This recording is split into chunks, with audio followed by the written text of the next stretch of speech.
Welcome back to the Kevin Wildes Podcast Network. And first of all, I have to apologize. We cannot nail down this schedule for the life of us. Our literature pod, I'm reading the Michael J. Fox book and The Girl Who Loved Tom Gordon. Little Stephen King, little Tom Gordon, former Red Sox pitcher. I'm reading both of those at the same time. Future Boy I'm reading. So if you like Back to the Future, it's a wonderful book. I just started it. That podcast, hey, I read a book, I need to tell you about it, is going to move to Fridays. We're going to tape that right after the show. Today, our youth culture podcast, 6-7, is coming back by popular demand. That will be on Monday. And of course, our current events podcast, hold on, what now? Is going to move to Tuesdays. That might be twice a week. But today, it's our sports podcast. One little bit story time, one little bit Wildes talks about several random things and tries to connect them to Shedeur Sanders. Shedeur Sanders, little Goodwill Hunting vibes from me. Little Robin Williams vibe from me. It's not your fault. It's not your fault. Whatever is about to happen in this Raiders game, it is not your fault. Here's the thing about the Browns. You will be the 42nd starting quarterback on the Cleveland Browns. In your press conference today, you were like, yeah, I feel like I'm the guy.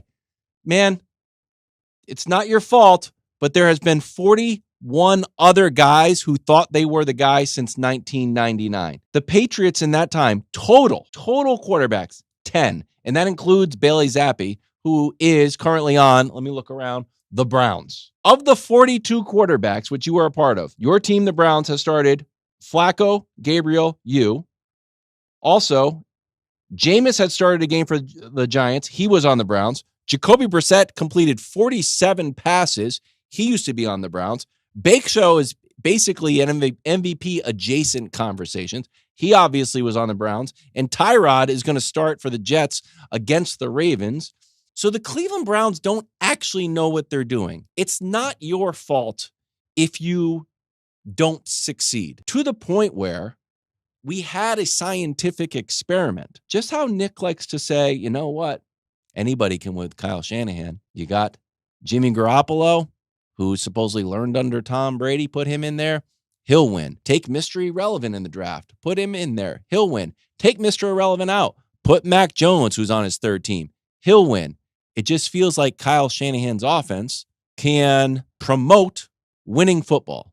It's kind of the opposite with the Browns, to the point where Joe Flacco was so washed, you decided to trade him within the division to the Bengals, and then he started to cook. He started to look better than prime Joe Flacco, to the point where Mike Tomlin had to raise his hand and say, stop down.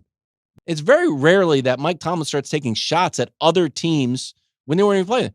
Why would you do that? Why would you trade a quarterback within the division that we have to now face? He wasn't terrible. He just played for you guys.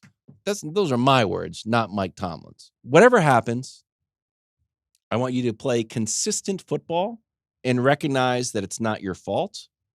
And I'm going to spend a little bit of this time talking about the power of consistency, because the Browns, to me, are that little piece of property in your town that's had 15 different businesses there. Each business comes in like, oh, we got it. Photo Mart. The Photo Mart. Photo Mart's not going to, oh, we got it. Tacos. Tacos place is not going to work. Oh, we got it. Vintage store. Also not going to work. It's just the traffic patterns that don't, it's too hard to get in there. It doesn't work. I've lived there my whole life, to the point where I felt like knocking on the door and just being like, look, I know you're an entrepreneur and I'm 9 years old, but I'm 9 years old in Groton, Connecticut. Let me tell you, I've seen 3 businesses go through here, and I know nothing. But if I had a lemonade stand, I'm not putting it here. It's too hard to park. My parents can't get in here. We just go to the Wendy's next door. The power of consistency. McDonald's, market cap, $200 billion. Why? Consistent. Go wherever you go, on the top of Mount Everest. Just pull over to the side, like, you know what? You want to get a shake? And there's a McDonald's. Tastes just like the shake that you had when you were a little kid. Tastes just like the shake wherever you are on the planet at whatever time in the last 40 years. McDonald's tastes the same because it's consistently, not excellent, but consistently McDonald's. which can be its own adjective. And if you were Shedeur Sanders, say, you know what my plan is? I'm going to switch it up. I'm going to change the long history of success at McDonald's. You'd be swimming uphill, swimming against the tide, because McDonald's is institutionally excellent. That's kind of the opposite thing that's happening with the Browns. There's institutional flaws where Jameis can't succeed, Jacoby Brissett can't succeed, Baker can't succeed, Tyra. None of these guys have caught on. So it's not you. You can't necessarily win the job, but I don't think you can really tank your career, because hopefully the NFL realizes that you're with the Cleveland Browns. Also, second time being shouted out on this podcast, Mike Tomlin. Mike Tomlin is not going under 500. It doesn't matter who his quarterback is. It doesn't matter what the whole roster has turned over. I'll take Aaron Rodgers. I'll take Justin Fields. I'll take Russell Wilson. I'll take Mason Rudolph. I'll take Big Ben, who's a Hall of Famer, so that one will work. He's not going under 500. It doesn't matter. Mike Tomlin. Shedeur Sanders, maybe next year? Give it a thought. Now, does Mike Tomlin win in the playoffs? No. Oddly, he has lost to the Ravens, to the Bills, to the Chiefs, to the Browns. That was Baker's win. To the Jags. He hasn't won a playoff game since January 15th, 2017. I looked up the number one song. Gianna, do you remember what the number one song is? I'll give you a hint. Correct, Race Murder. The Black Beatles. Black Beatles, when people were doing the mannequin thing. That's the last time Mike Tomlin won a playoff game. But if Mike Tomlin left the Steelers, he would have a dozen job offers in 5 minutes, because he's consistently excellent. And being consistent really matters.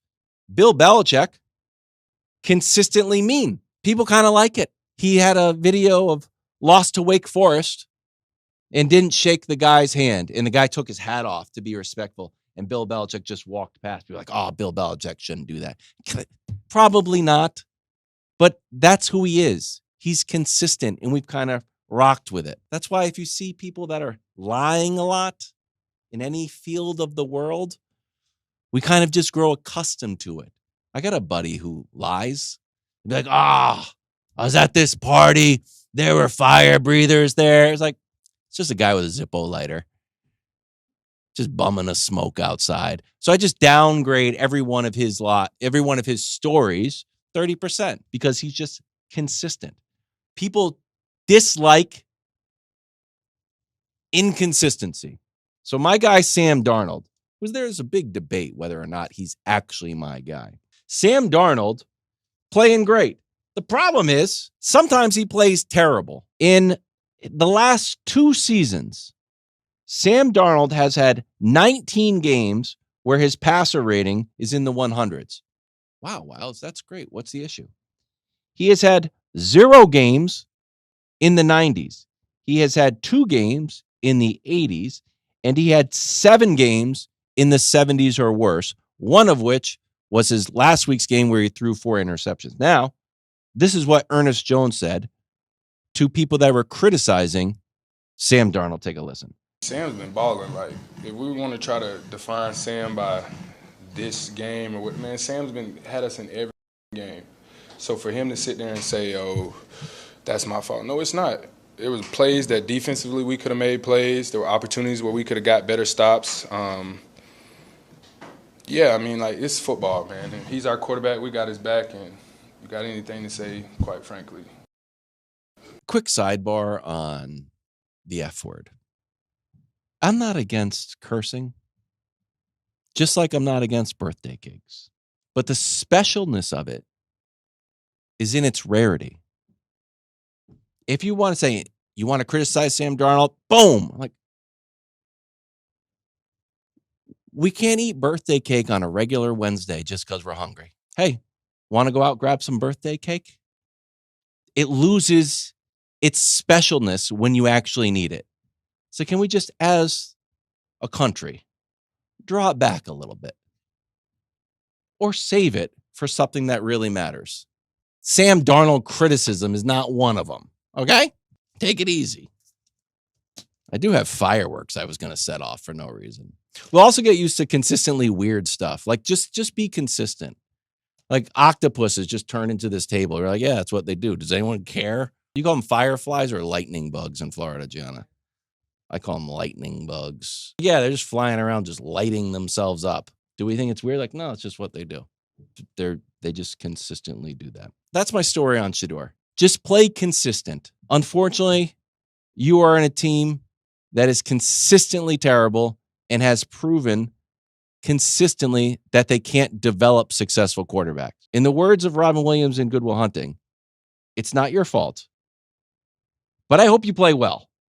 It would be great. But if you don't, the Browns have been consistently bad. It's not your fault. And I think you would be great with the Steelers.